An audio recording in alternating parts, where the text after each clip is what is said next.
was feeling so alive, living up race till the moon glows bright. Tires squeal, cheating on the edge of night. My girl laughing, this is our time. Heartbeat fast in this drag race ride. Hail, hamburgers, milkshakes, jukebox blues, electric guitar playing lost in the cues. I'm on it for wailing, breaking the silence, love and speed and perfect alliance. Hail's heavy red leather got the classic gleam. Greased hair back, we're living the dream. Cherry red leather got the classic gleam. Green on white's blazing in the dream. Cherry red leather got that classic gleam. Greased hair back, we're living the dream. Cherry red leather got the classic gleam. Green on white's blazing in the dream. Rev it up, race till the moon glows bright. Tires squeal, cheating on the edge of night. My girl laughing, this is our time. Heartbeat fast in this drag race ride.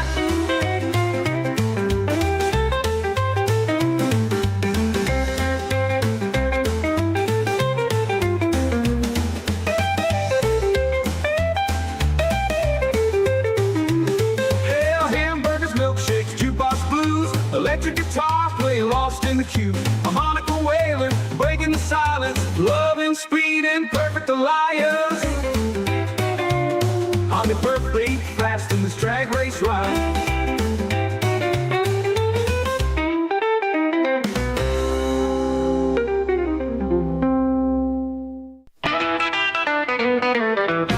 Dropped up with buzzing neon light.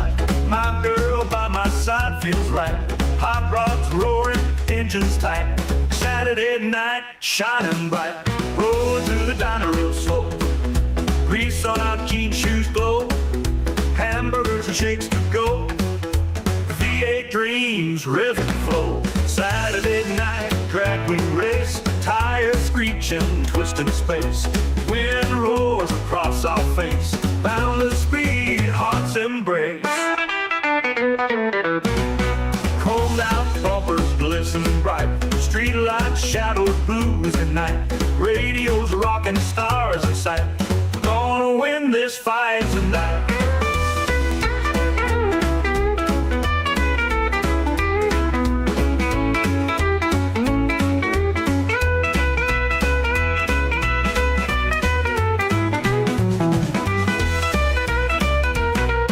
Rolled out bumpers glisten bright. Street lights, shadows, blues unite. Radios rocking, stars in sight. We're gonna win this fight tonight.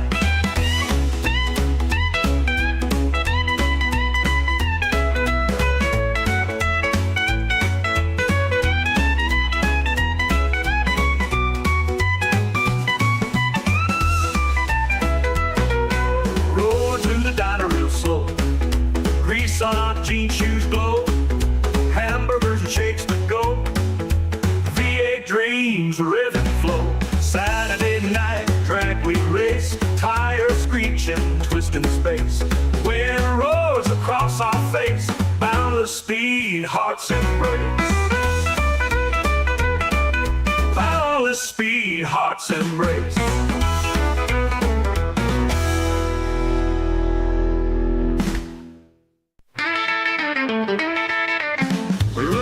On the blacktop road, Asian nights we pray for more. Driving lights and the jukebox tune. Popped up cars under a crescent moon. My girl in the front seat winks. Cotton candy and sweet soda drinks. Hot rods parked in a crooked line. Gasoline dreams running out of time. Saturday night's a flame that won't die. Gas pedal down, don't ask why. Engines rumble in a steel fight. Clouds of smoke, we meet the night. Big air filled with rock and blues. Final spins, we ain't got no rules. Drag race dreams, long straight road. Light flashes, thunder low. Oh, my girl in the front seat winks. Cotton candy and sweet soda drink. My girl in the front seat winks. Hopped up cars under crescent moon. My girl in the front seat winks. Cotton candy and sweet soda drink. My girl in the front seat winks. Hopped up cars under a crescent.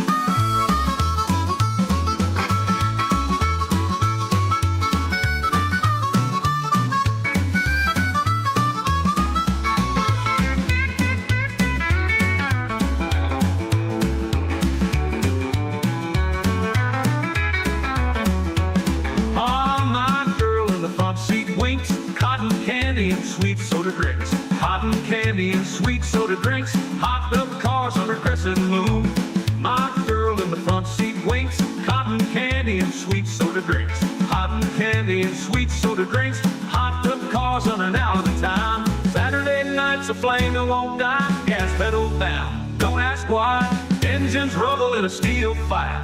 Clouds of smoke we meet the night. Thick air filled with rock and blues. Final spins, we ain't got no rules. Drag race dream, long straight road. Clouds of smoke we meet the night. Thick air filled with rock and blues. Final spins, we ain't got no rules.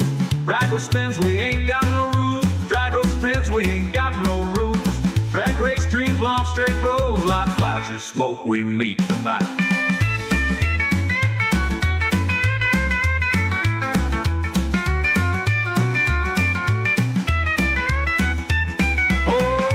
Wheels, each a wild beast. My girl's laughter never ceased. Flashing lights, bird speed abound. Cheering crowd makes a roaring sound. Harmonica screams in the night sky. Guitars twang, giving it a try. Drumming hearts under sparkling air. We live fast without a care.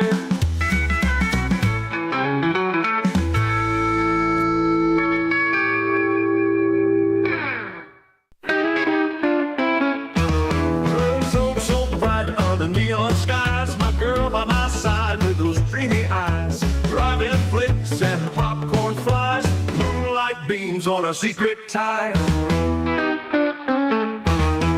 Hot rod engines, they scream and roar. Rubber burns on that asphalt floor.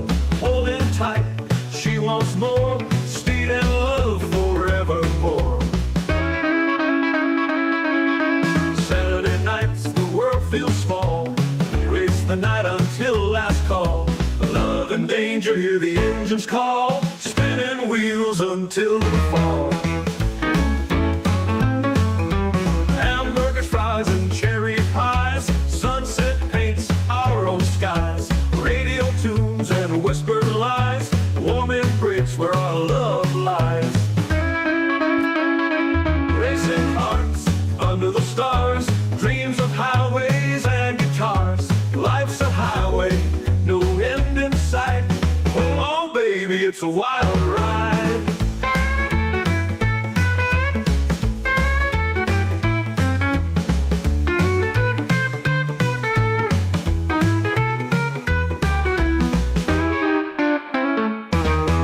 Tires screech in the cool night air.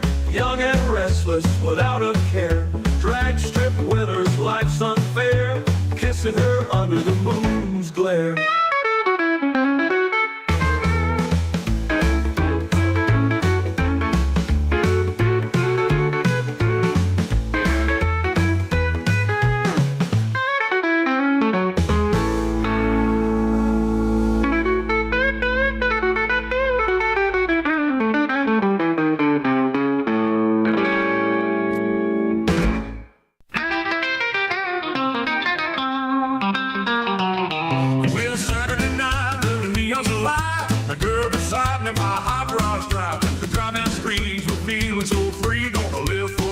In this memory, greased hair, slick chrome shines, drag race days with ribbon lines, windows down, wind in her hair, loving every moment without a care. If engines loud through the night, under stars we're burning bright, racing hearts in the moonlight beam, chasing down our own wild dream.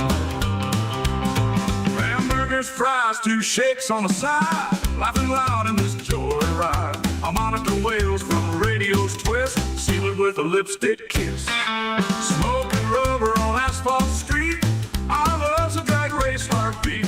Crashing waves of passion fire, in this driving we never tire. Railroad engines loud through the night, under stars we're burning bright, racing hearts in the moonlight beam, chasing down our own wild dream.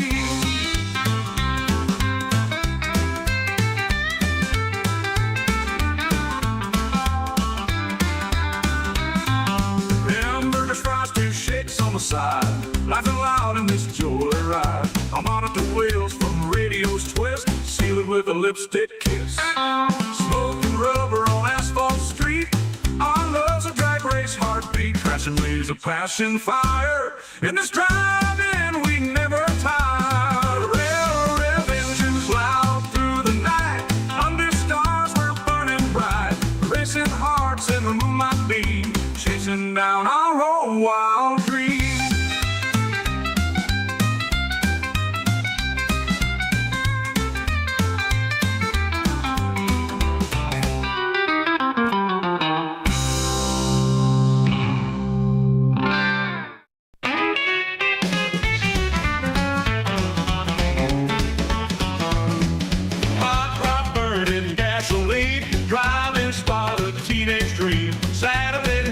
With my queen, neon signs and a movie screen, leather jacket, jukebox tunes, old man Chevy under the moon, chrome shining, we'll be there soon, pink slip racing like a monsoon. Rag racing on the dead street, heartbeats pounding in the heat. My girl, she's my sweet defeat, driving nights can't be beat.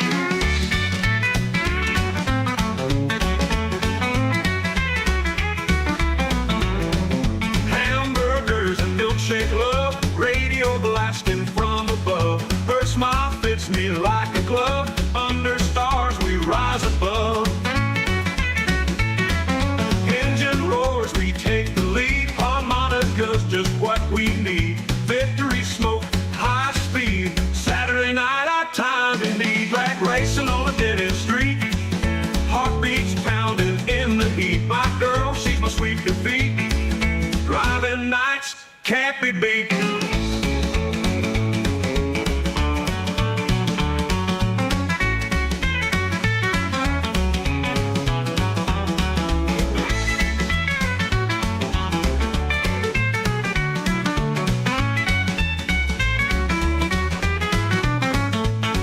Hamburgers and milkshake love, radio blasting from above. Her smile fits me like a glove. Under stars we rise above.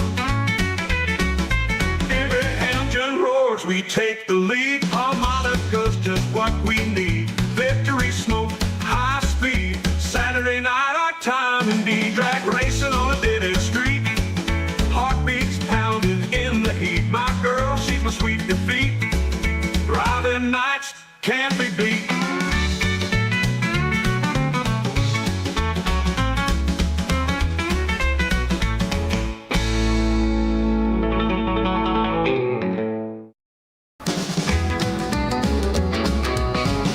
Flicker lights cut through dust. My girl in satin, we ain't in no rush. Hot rods revving, engines roaring loud. Tires smoking, peel out, breaking through the crowd.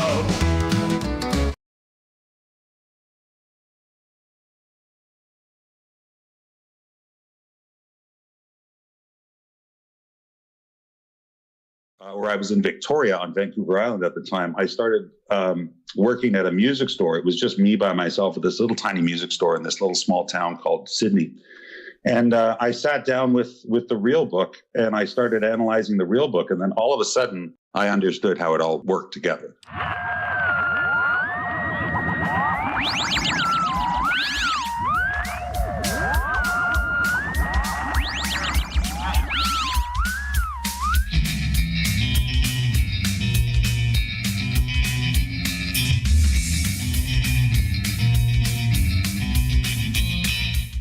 That latest song you did with Georgie just rips. Okay. Yeah. It's funny, you know, we started talking about that record about, it's been a while, maybe 4 years ago or so. And he started sending me tracks and, and, you know, then it kind of went on the back burner. He had things happen and I had things happen. And then it started again. And you know, I just sort of would send him tracks and he would tell me what he would want. And I, you know, when I finally, because I didn't hear the mixes or anything, he just released the video, and you know, I grew up as a huge Iron Maiden fan. Same. And I didn't when I did that solo on the tune that he just released, going, that sounds just like Dave Murray from Iron Maiden. I'm sure it was nice to get to actually like cut open like that for a second. It is nice. Yeah. It goes, even when I'm playing rockabilly, it's never pure. So I always throw in a little bit of something different, either bebop or metal or something. Yeah. So that's one of the things that I appreciate about your style is that you'll give nods to genres where needed and where is appropriate, but you're always going to do your own thing. And I'm just curious, when I read that, you did go to school for music. When you very first went into school, what was the stuff that really had a hold of you? And what was the stuff when you came out of school that you were like, okay, now I really like this? Oh, that's interesting because when I started, I started going to started studying guitar before I went to university. So when I started that, I was really I was a heavy metal guy, and classical music and heavy metal music back in the 80s were very, very interlinked. No, yeah, totally. That was the stuff you were into in the beginning was metal. Oh yeah, I was a metal. Well, more rock. Like I think. Once Metallica came out, I wasn't really interested in metal anymore, but I was interested in early British metal and stuff like that. Yeah. But more specifically, British metal. That was my thing. Yeah. Motorhead, Iron Maiden, all that. You got it. Motorhead, Iron Maiden, early, Sabbath, Tigers of Pantang. Oh yeah, and then we can go to Europe and we can go Accept and stuff like that. Yeah. That was my jam. Awesome. So, it seemed like a logical thing to get into classical music, right? So I got into classical music, and then I went to a school of the arts, and then after I finished, that was a continuation of my high school. And then when I got into university, I got into composing. So I was really, really interested in like Stravinsky and Debussy and like the 20th century, early 20th century composers. Mm-hmm. But at the same time, I was in Toronto playing, like I'd started playing in the Toronto music scene when I was 13. So I was playing rock and roll and playing, country bands and roots Americana music. And by the time I got out of university, I was completely done with classical music. And all I wanted to do was play, rock, country and rock and roll. That's all I wanted to do. Yeah. So you feel like going into learning, I suppose, the nuts and bolts about early composition when it came to music drove you that much more into the direction to just play more primal? Yeah, I think, I started to see, like, when I first applied to get into the composition department, I went in and I went with a very my attitude I had my portfolio of compositions and I went in with saying one of the problems with 20th century compositions is that at this point in the mid 80s it was very disorienting to the public. So I said the problem with it is that it's gone so far off to the left field that that classical music is becoming an archaic art form. Mm-hmm. And instantly they rejected me. So the next year I went in with the exact same portfolio of music. I didn't write one new song or one new composition. And I went in with an elitist attitude, and they let me in before I was even finished my interview. So it was a little disillusioning, but also, at this point, the reason I went to university was really to learn about how music worked. And that was really the most important thing. Yeah. And, honestly, I knew all the nuts and bolts and I knew all that stuff, but I couldn't put it into practice. So when I left, and I joined a country band and then I eventually found my way out west to Vancouver, where I was in Victoria on Vancouver Island at the time. I started working at a music store. It was just me by myself at this little tiny music store in this little small town called Sydney. And I sat down with the real book and I started analyzing the real book. And then all of a sudden I understood how it all worked together. Yeah. So It just took a little time for it to sink in. I felt like I was the same, but in a little more, I had the advantage of technology when it came around to the time that I wanted to learn swing and, could see the backing tracks with the chord charts and that kind of thing. And that really kind of helped me figure out how it all, went together, circle of fifths and the like. Mm-hmm. And exactly. I know. I wish I had the internet. I tell you, when I was in university, I wish I had the internet. I say the same thing every time because I started playing guitar when I was like 12, 13 years old. And all I had was like, the Mel Bay book. And then and then once you finish with Mel Bay, you can go pick up like a book of like, your favorite AC/DC record with just like really bad tablature in it that doesn't like match the record at all. Mostly it's wrong, Like. Yeah. Or like you go on like Harmony Central when you finally got the internet and it was just like, who wrote this? Oh, right. Harmony. I forgot about Harmony. Oh, Central. yeah. Oh, yeah. Oh, man. I forgot about that. Now, literally everything is online. Like, it's amazing what you can. Although the one thing I have not, I've recently got back into doing more avant-garde music as a side project. And I've yet to find anybody who can explain Stravinsky style harmony. And I've looked all over the internet. I said, there's got to be everybody has got something to say on the internet. There's got to be one guy that can explain how Stravinsky's harmony works, and no one can.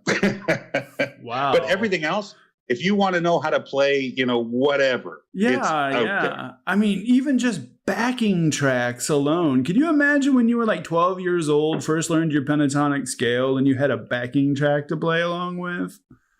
Oh my God, that would have been amazing. Yeah, that would have been. Just listening. Listening to like Clapton and crying. Yeah. Well, now I just said I have a lot of students, working on old jazz standards and stuff like that. And I go, well, just, they want to practice. I said, well, you could get yourself iReal book or anything like that. That's perfectly good. Or you can just go online. There's a backing track for almost every song out there in almost any style. That's the most amazing part about it, is that just for a moment you get to do your worst imitation of your favorite guitar hero, and you can just loop and nobody cares. That's right. This is just for you, baby. It's just for you. You don't gotta ask three buddies to come over and do a shuffle in G for like 3.5 hours. I know, it's amazing. Exactly. And the one thing I wish you could do with like on YouTube backing tracks is to be, maybe you can, I don't know, but I like working on passages. Like if I'm working on a 4-bar passage in a larger piece, I'll just loop that passage, right? So I'll make up either a Logic project or I'll do it on iReal book, and I'll just play 4 bars of a song and I'll just work on those 4 bars. Unfortunately, I haven't found a way that you can loop sections on YouTube because, some of the backing tracks on YouTube are really nice, and I'd love to be able to play with those. So, because I put a microscope on little sections, and that's what I'd love to be able to do with it. But we'll talk some turkey off air, and I'll see if I can help with that. Awesome. But you build guitars too, Paul. Damn, man, how'd you get into that? Well, yeah, I started, I think I was probably in grade 7 when I asked my woodshop teacher if I could build a guitar. And he didn't know how a guitar was built. And I still have it somewhere in Toronto. And it is the worst guitar. Like, because I know how you build a guitar. He didn't know how to build a guitar. So we made this guitar, and it was like, this is terrible. But then, when I was in high school, the guitars that I wanted, because, I was a metal guy, I couldn't afford. So what I would do is I started buying other guitars that I could afford, and I would start modding them. So I was early in modding. I started modding guitars when I was probably about 14 or 15. And that led to, I was in university. I met another great guitar player who's now a professor of music, and he was into avant-garde music, and he was left-handed. So he really couldn't find guitars. So he was building guitars, and he kind of inspired me to build guitars, then. And I've always kind of, mucked around with my own instruments. I've done my own fretwork, I've done my own pickup installation, all that stuff. And I guess about 10 years ago, I just started assembling instruments. Like, I would start, not really parts casters, but I would just, I would make these monstrosities out of various guitars, and I'd try something different. And so I kind of know my way, and I've always been a pretty decent woodworker. So I kind of know my way around the shop. And I met a great guitar builder, Warren Murfitt, about 10 years ago. And Warren is the guy that builds my acoustic guitars. And, I was hanging around his shop. I'm sure I was becoming a nuisance. Like, I was there almost every day. If I had any time off, I'd show up, and I always was interested in what he was working on. And, we designed guitars together because I'm pretty good. I've designed guitars for Gretsch and stuff like that. And one day he just handed me a set of keys to the shop and said, help yourself. So I just started, I thought, well, what else am I going to do? Like, especially, it really kicked into high gear at the beginning of the pandemic. I didn't really have a lot to do. So I just started buying planks of wood and getting out a sketch pad and deciding what I wanted and what kind of instrument I wanted to make. I didn't really want to make anything that anybody else had done. So I designed my own guitars, and it's been really fun. I've learned a lot over the last, really the last 3 years. It's been a big learning curve. But surprisingly, now my wife and I bought a piece of property just on the Sunshine Coast, which is just a ferry ride away from Vancouver. And when we bought the property, there was this big, huge slab of cedar that previous owners were using for a step. And I said, well, that's not a step, that's a guitar. So I grabbed my property, my wood. So I took that piece of wood and I let it dry out. As is. And and surprisingly, when I measured it up, when I squared it all out and everything, I go, okay, this is only big enough for a Telecaster. So right now I am actually making 6 Telecasters simultaneously. Oh, fantastic. That's my favorite. I mean, there's something about a Telecaster, especially a Telecaster with a C-shaped neck. Yeah, well, I'm doing. I'm a big fan of 1955 Telecasters. Mm-hmm. That's my favorite, which has what's called a boat neck, and the boat neck is 1 inch at the nut and 1 inch at the final fret. There's no slant on it at all. It's completely straight. And it's got a slight V to it. So I'm going to be doing that. So they're going to be very big necks.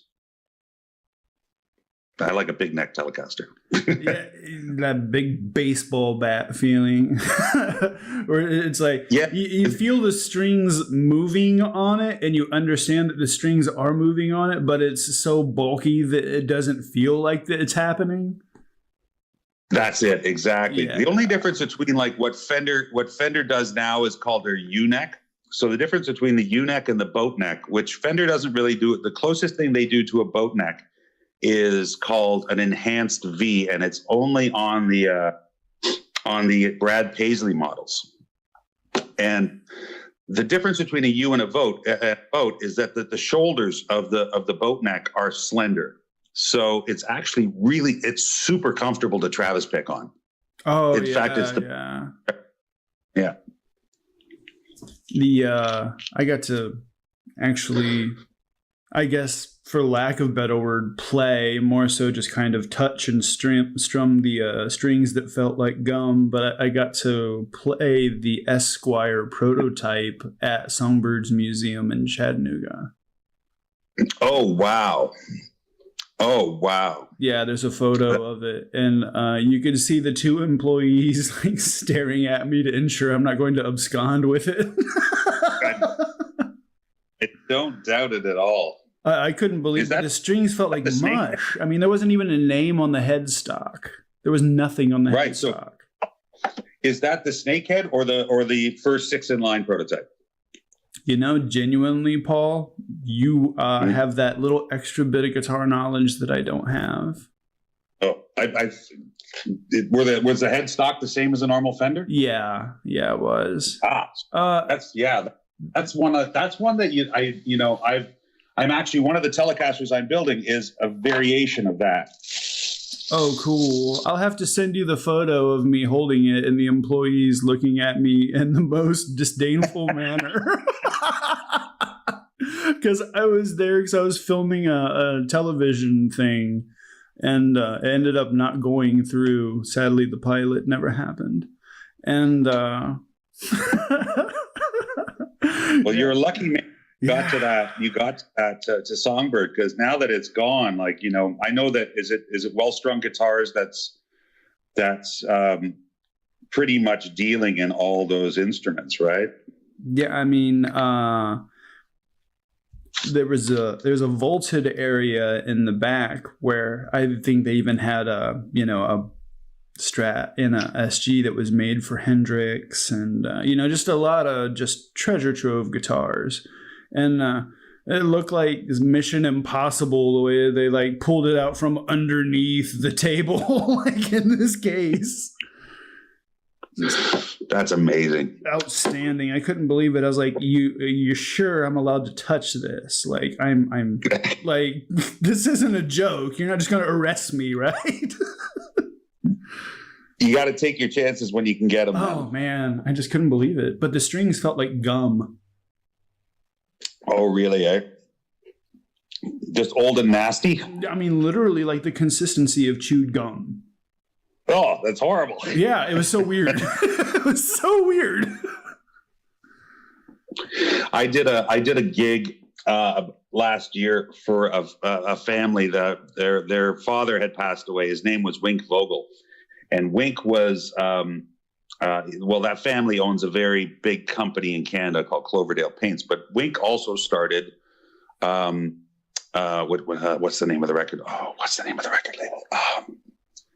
Oh my God, it's a well-known record label. It's a Canadian. It's the record label that Hart was on. That was a big record label in Vancouver. Anyway, he had passed away, and Wink was a guitar collector, and they asked me if I would perform on some of his guitars. So I went over. They invited. I said, "Well, I got to see them, and I got to, I said, what are the condition and whatnot, and so I went over to his house, to the son's house, and he had the entire collection, and it was utterly astounding. Like, the collection was ridiculous. Like, from a broadcaster, a no-caster, a 52 Telly. The only thing he didn't have was he didn't have any bursts. He didn't have any Les Paul bursts. But, the condition of these poor guitars, they hadn't been touched in God knows how long.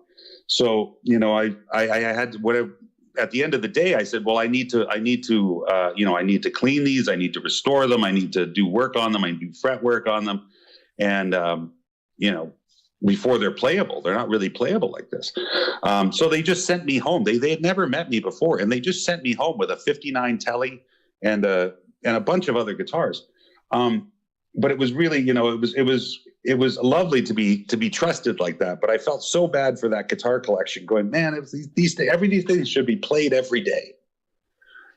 But they weren't, unfortunately. I mean, I just couldn't imagine seeing a treasure trove like that. You're just like, let's see, I don't need a house. How can I live in this guitar? Yeah. Can I drive this? Can I drive this other guitar to work? Yeah. And well, at this point, I used to chase the dragon on guitars all the time, and I still do. Don't get me wrong. I'm constantly buying and selling vintage guitars. But for me, like, to keep them now, they have to serve a purpose that they have to fill a slot in my collection that I don't have. I get it. Like I was looking at a very, very dear to me guitar about 6 months ago. I'm a huge fan of Ray Kondo. I was a friend with Ray. I was friends with Ray. Yeah. Friends with all the guys that were in the Ricochets. And Jimmy Roy was going to sell the 57 Telly that he used when he was playing guitar. Normally he would play steel with Ray, but when he was playing guitar with Ray, that was the guitar he used. And, I brought it over to the house, and I honestly, I fell in love with this guitar, but it was a lot of money. Like, it was crazy, a lot of money. And then, you know, I sat down and I've got a beautiful, you know, my custom shop, which Mike Eldred made for me personally. And then I have a 68 telly as well. And I put them all together and I said, you know, does this guitar fill something that I don't have? And it really didn't, because you know, it was better than my custom shop and it was better than my 68, but it wasn't $20,000 better. So I had to say no to it. That broke my heart. But you eventually have to say, okay, does this guitar work for me? Do I need it? And does it do something that I don't already have? You know, I mean, it's really, really hard to find something that just a Telecaster won't do. And if you genuinely need something that's going to be on the opposite side, you know, there's your Gretches and your Pauls and stuff. And if you need it to be that much more ratty, you get your Telsco out. Absolutely. I recently bought a Wandre Devoli. I got a Wandre BB. And I thought, oh, this is going to be the rattiest, nastiest little guitar. And it wasn't. It sounded like an L5. Oh, which is cool. Don't have an electric L5. Yeah. I have a 31 acoustic L5, but I thought it definitely does something that I don't have, but it was not what I was expecting at all.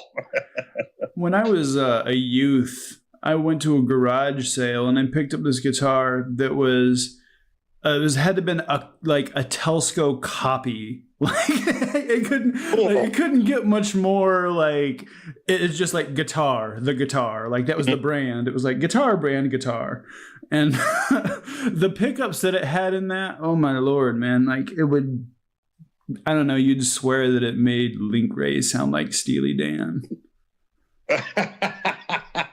That's awesome. Well, you know, you never know where you're going to find that sound. Like at the beginning, the reason, like, all my guitars are called Sputniks. And the reason I did that was when I first did my first few, where I was modding these, I would take like destroyed guitars and I would rebuild them and I'd make new necks for them and I do all kinds of crazy things. I found this is of course before the war started in the Ukraine. I found a guy in the Ukraine who was selling old pickups from Soviet era guitar pickups. And I've tried almost every pickup on the planet, but I've never heard a Soviet era guitar pickup. And so I bought them. Like, you know, they weren't that much. They were about $35 or $40 a piece US. And, you know, I just, well, whatever, that's not that much. So I bought a bunch of them and they turned out to be amazing. They were different types. There was different types. I got sets and, you know, one set, you know, first thing I'm going to do is take them apart. I have to see how they work, right? So I opened one set up and it was the most ornate pickup I had ever seen in my life. It was 6 individual, tiny, tiny little coils that were all wired in series. And I thought, this is so overbuilt. It's insane. And it sounded fantastic. And then I had another one that was obviously made by the same factory, but it was a smaller dimension. And it was the most primitive pickup I'd ever seen. And I ended up keeping those. Those are the ones that I still have them. I'm waiting for a guitar to put them on because they make a harmony stratotone, like, you know, the solid body stratotone sound like a Tiesco. Like these are fat and dirty and just ratty sounding. They're the most awesome pickups I've ever heard. It's so like, you never know where to find them, right? Yeah. Leave it to Russia. It's like the audio equivalent of what they feed their army. Like exactly. That's exactly. There's no joy. There's no smoothness. It's just onions and potatoes. That's right. That's right. There's a chicken neck somewhere involved in the meal. You got to share it though with like 3 other people. Oh, that's awesome. Yeah. I'm a big fan of, and I'm always on the lookout. Like I'm always on the lookout for weird pickups like that I've never seen before. I bought a couple of guitars over the last 3 years. Like, if I see something that I've never seen before, which I've been doing this since I was a kid. I bought my first 1920s Gibson when I was 18. So you know, I've seen a lot of instruments, and you know, I know a lot of big collectors, and so I've had the chance to play a lot of different stuff. So when I see something I've never seen before, especially if it's homemade, that gets me excited. It gets me excited. So I found this guitar on one of the marketplaces here in town, and it was called The Modern, made in Winnipeg, Manitoba. So I had to go buy it. Like, I went out and saw it, and I looked at this guitar. You can tell that the guy who built this guitar, we dated it to about 1953, which predates any solid body electric guitars being imported into Canada. They started importing solid body guitars in 1955 into Canada. So this guy obviously saw a bunch of photographs and made a guitar based on photographs. It's got a Les Paul style body. It's got a Telecaster style neck, which is set in the body. It makes no sense how he made this guitar. What's the headstock? The headstock's it's a Telecaster headstock. It's like the Borat guitar. I love it. Oh, everything on this guitar is wrong. But he made the pickup. So, and he made the case. The case is a thing of beauty. Like, the guy went all out. Whoever he was, he really knew what he was doing. And I've contacted collectors from Winnipeg. I've contacted the Winnipeg Museum of Music. No one knows where this guitar came from. So I thought, Jason Verlin knows about it from Fretboard Journal. I sent him pictures. He wants me to do an article on it. And then like 6 months ago, I found the matching lap steel. Oh, so this guy had only made, these are the only two guitars that this guy has ever made that anybody knows about. And I have them both. Man. And you said the tone is just, oh, it's beautiful. It's fat. It's wonderful. Like, it's not what you would expect, because you look at it and go, it's going to be all plinky and thin and weird, but it's really fat and aggressive, and it's really nice. The lap steel, not so much. The lap steel, I think I had a look at the pickup. The lap steel, he didn't make the pickup on. It's an old Rickenbacker pickup from the 30s, and it's not so great. But the guitar, although it's impossible to play, like, it's near impossible to play, but it sounds awesome. So it's going to eventually become my slide guitar, I think. Oh, the action is just so high on it that it's impossible to play. No, the action's not too bad, but what he did is he built it because obviously he had seen a photograph of a 52 Les Paul. So he built it with the strings going underneath the bridge. Oh. The neck is probably probably an inch and 3/4 where it meets the body. Like, it's big. Like, that's the thickness of the neck. It's crazy big. It's just like, I saw guitar in picture. I make guitar in picture. That's exactly what I think happened. I appreciate that sort of ingenuity. Oh, absolutely. And when I flipped it over, I go, it's routed from the back exactly like a Bigsby. Like the original, like the Merle Travis Bigsby. Yeah, I mean, for somebody that doesn't really know what they're doing. Photographs. Yeah, for somebody that didn't really know what they were doing, I mean, they were coming pretty close. Exactly. And I just bought another I'm such a sucker for this kind of stuff. Like, you know, in fact, the guy that was selling it, I knew the guy that was selling it, even though it was on one of the marketplace sites. And I went over to see this guitar, and he said it was made, this one's even too bizarre to describe, but it looks like a 61 Carvin, but it's completely hollow. It's built like a Martin on the inside, and everything on this guitar is wrong. But when I went, and of course I bought it because I can't say no to it, because I have to fix it. I have to restore it. I have to make it into something new. I understand. I'm driven that way. But when I went to the guy's house, I said, listen, why didn't you just call me? Because you know I am the only person stupid enough to buy this. And I took it. And now and first thing I did is I took it to the shop and I took it completely apart. I took the fretboard off. I took the neck off. I took everything apart. Basically, I have to start from scratch on this thing. But, you know, it'll be a fun thing. Man, that's so cool. Yeah, there's nothing like finding something that it has bones. That's a good way to put it. It's got good bones. It just needs a little bit of little tweaking, little love here, little love there. It's yeah, you can see that, you can see the beauty in the design, and you know, if the execution wasn't great, that can be fixed. But if the design is good, then the design all that matters, right? Same concept as when you're, you know, looking for a place, you know, whether it's an apartment or a house or whatnot. You're like, okay, well, the bones are good. All we gotta do is just be able to put some paint on it and that kind of thing. So finding those good bones is the hard part. Exactly. And unique ones, you know, like I'm always looking for unique stuff.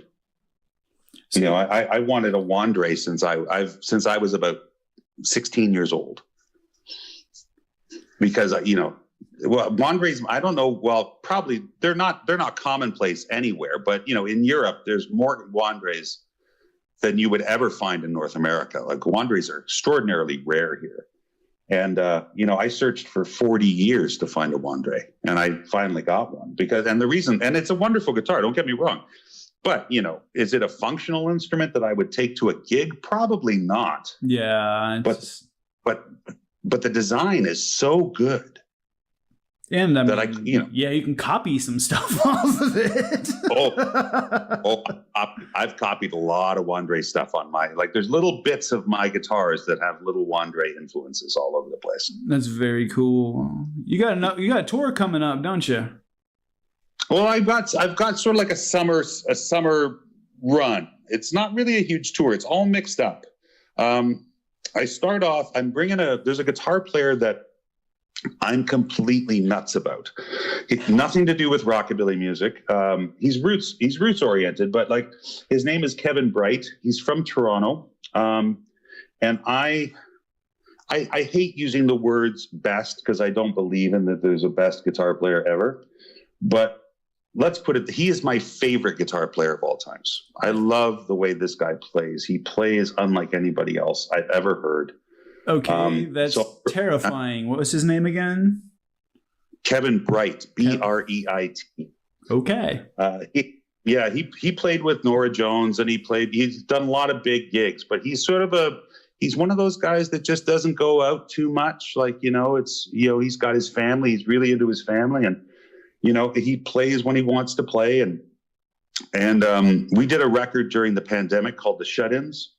That's on Bandcamp, and it was just a fun little project. I didn't know what I was going to do during the pandemic, so I just called him up and said, "Do you want to do a record?" And he said he was right on board. So I have him coming out at the end of the month, and I do a guitar cabaret, and I've done it with Big Lazy from New York, and I've done it with El Twanguero from Madrid, and I get them to come to Canada. And we do a series of shows, and then the final show is a cabaret where we start off together and we just improvise together, and then we slowly build the band up until the crescendo at the end of the night. So we're doing that, and then I've got what's coming up after that. Well, I teach at a blues camp every year, so I have that coming up after that, and then Cousin Harley will be on the road for part of July, and we're just going to be doing basically Western Canada. I've got one little gig where I'm using a different rhythm section out in Ontario, and I've got a tour with a fantastic singer named Russell DeCarl. So it's all, this summer's all pieced together.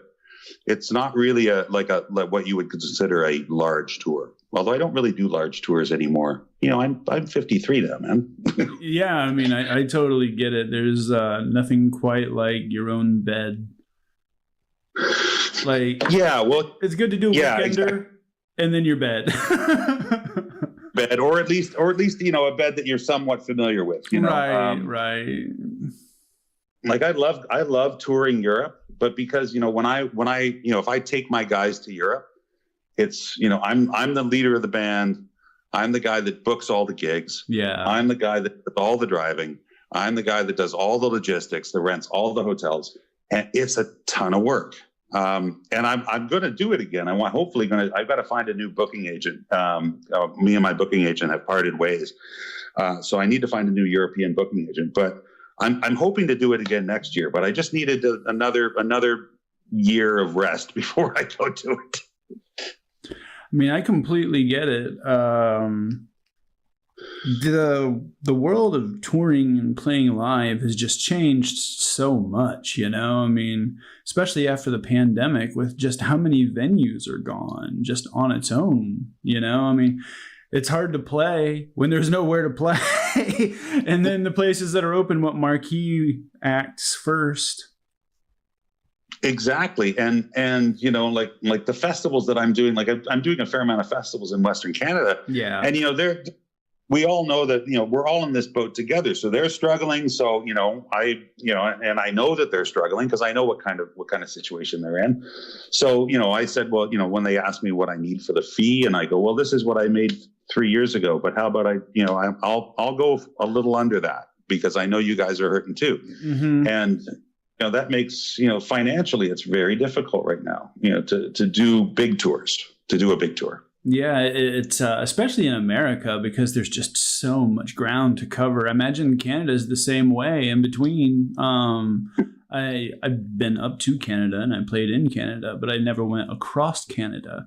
So I don't know. I know that y'all are as long as America, but as far as width goes. Well, and we have a fraction of the population too. So, you know, honestly, if I was to play, you know, my next real major gig with only one gig in between would be in Calgary, which is a 12-hour drive. Yeah. So I would probably drive from here to Penticton. There's a small gig I can do in Penticton, and that's a 6-hour drive. And then, but that's south. So now I've got to veer back up towards Calgary. That's going to take me another 8 hours. Yeah. To get to. Whereas, like, it used to be like, there's a great venue 2 hours away. Exactly. Like touring in Canada is the most daunting thing. Mm-hmm. You know, that's why I generally just, you know, if I'm going to do it, I fly. That makes sense. Oh yeah. Now it's like, this is why, you know, like, you know, Cousin Harley doesn't play that much. We never have. You know, we would go out, we would do little runs, but we would never go across the country, because across the country is, you know, that's a month-long tour. It's quite the undertaking, especially depending on the weather and the seasons. Exactly. Winnipeg, once you get to Winnipeg to Toronto, which is really your next big gig, is 20 hours. Yeah. And I mean, you're just literally eating your gas is just eating your tour profits. You're just driving just to drive for the sake of driving. Exactly. And it's, you know, I like to work smart. You know, I'd rather work less and make more. Yeah. You know, don't get me wrong. When I was younger and really hungry, I played every gig under the planet. We all did, like Cousin Harley played all the time. But now, you know, I go, I'll play the big gigs and I'll, you know, if I can drive to them. We've got a little run where we're going to be doing a lot of driving this summer. We've got one that's Golden, Lethbridge to Nelson. So that's we're probably putting on. That's going to be probably over the course of 4 days. We'll probably do 28 hours of driving. Yeah, it's that's the part. It's a lot. Oh, go ahead. Yeah, no, it's a lot. Touring Canada is like, I don't know any other place. You know, I've toured Australia. I've toured China. I've toured a lot of places, and I think Canada is the toughest.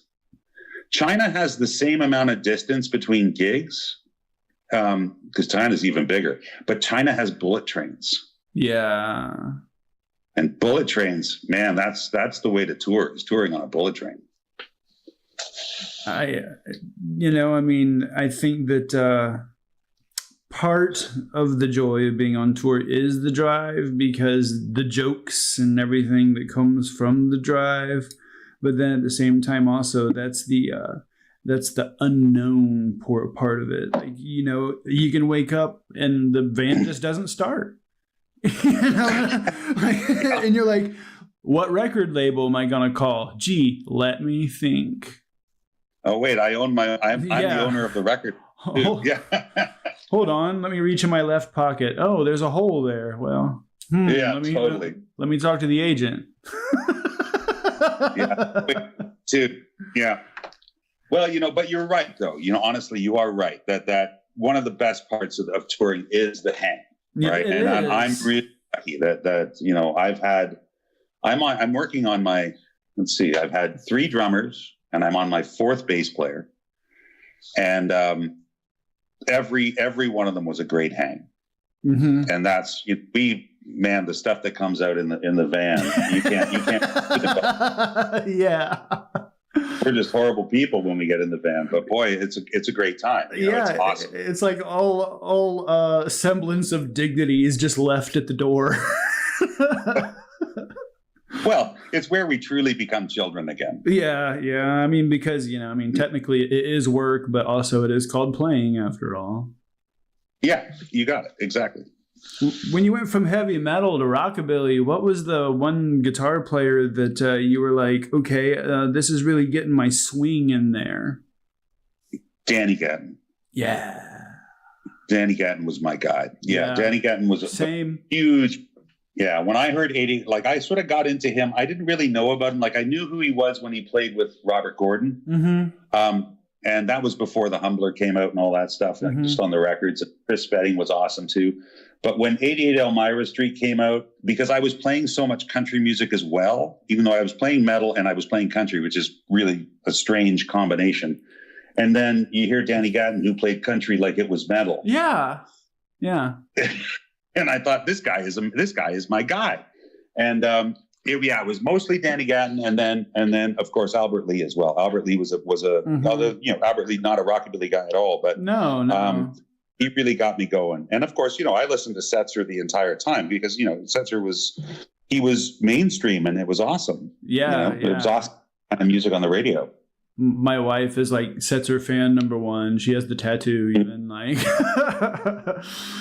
Nice. That's why she plays Gretsch is Setzer, and it's amazing. Oh well, there you go. Well, it's amazing how many people he influenced too. What you was talking about with Danny Gatton, somebody that actually played roots style music with that fire that metal comes from, was really nice to hear that sort of just the unrestrained, okay, this probably doesn't fit here, but I'm going to do it anyway. That's exactly it. He would, there was no rules. There was no limitations to his playing. Literally, he was one of those guys that is same thing with Kevin is if you can think it, you can play it. Yeah. Well, seeing him hybrid pick too. I mean, that was really the first time, aside from you'd see Angus Young do it a little bit here on for the intro for those about to rock and that kind of stuff. You see a little bit of hybrid picking and you're like, oh, okay, that's kind of cool, and it just kind of slides by you. But then when you for the first time you really see what Danny Gatton was doing with those 2, sometimes 3 extra fingers, all of a sudden you're like, oh, okay, well, this is a game changer.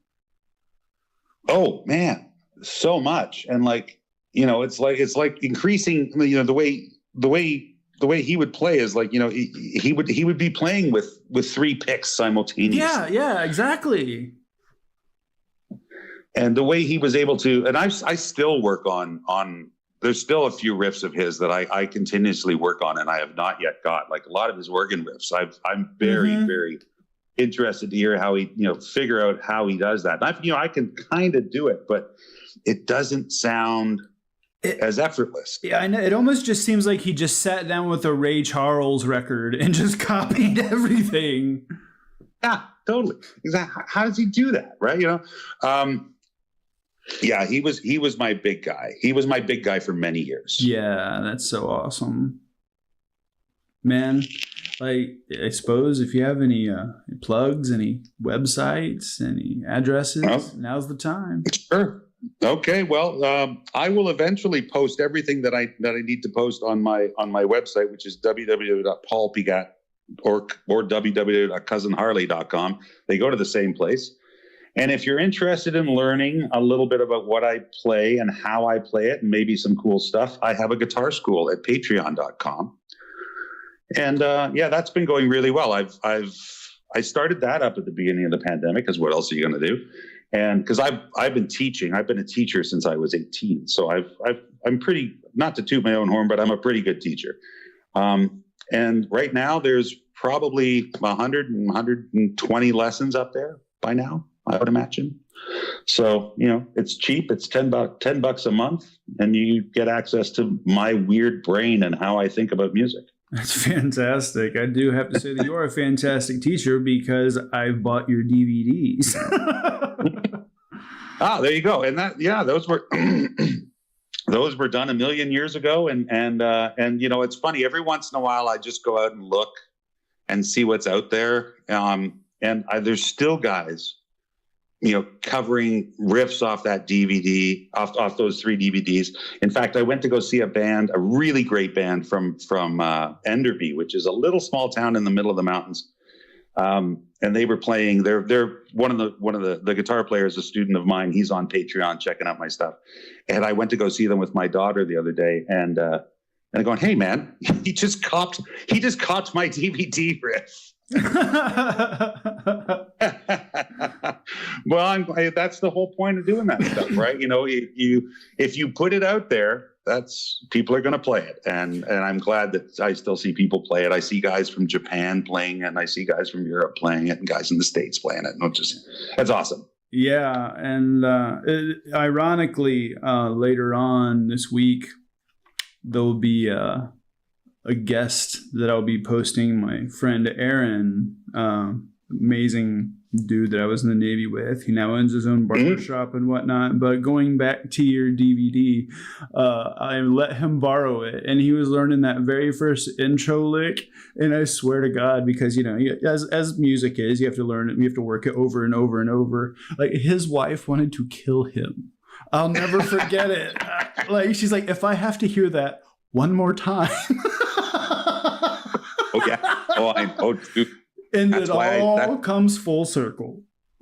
Yeah, I've got, you know, that's why I have my own little, very small little room, and I generally practice when the rest of the family is out of the house, because it you know, if you're going to drive people nuts, like, it's just, that's part of it, right? But people go and see the show and they love it, but they don't realize that it's hours and hours and hours of going. Exactly, just working this one lick out as slow as possible, bringing it up to speed. My wife's a guitar player too, you know, and I still hate for her to have to listen to me work on a lick, and she's the same way. Oh yeah, well that's the way. I think that's the only way. You know, most of us are going to learn. Some people have something wired in their brain where they can just, you know, hear something and play it. And I wish I was one of those people. I'm not one of those people. I just have to sit down and do it. And I've driven a lot of people crazy. You know, I have. Yeah. I've driven myself crazy. We have this this mantra that we're certain that headphones is what saves marriages. That's a good way. That's a very good thing. Yeah, totally. Because we're heading into this show. We started sort of just laying down random tracks. I don't really know what's going to happen with these tracks, but our drummer has recently, in the last few years, become a banjo player. So all I hear is banjo music. Oh, so it's so much treble. Oh yeah, and I've always put banjo runs in my music, right? Mm-hmm. There's always tons of banjo stuff in my music, so it's been getting more and more banjo oriented.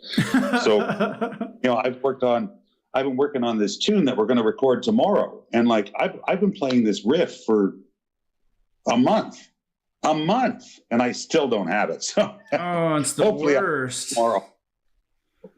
And then one day you get it down perfectly, and you're like, okay, I've done it once.